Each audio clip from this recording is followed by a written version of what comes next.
Thank you, Worshipful. At this time, I would like to introduce the district inspectors that are with us this afternoon. The district inspectors are the brothers appointed by our Grand Master, not only to oversee the performance of our ritual, but most importantly, to be part of the team so that the lodge may reach the pinnacle of success. Kindly hold your applause until I introduce them all.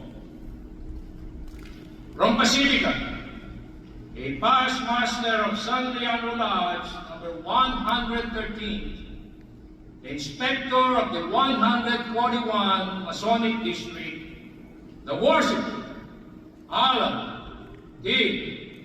Nubler. From South San Francisco, a past master of Francis Drake Lodge, number 376, the inspector of the 143rd Masonic District, the worshiper, Reynaldo D. Harold, and his wife, Edna.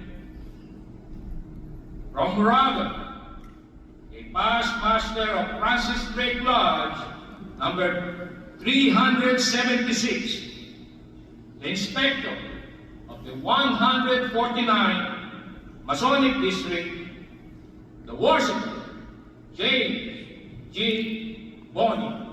Let's give them all a big round of applause.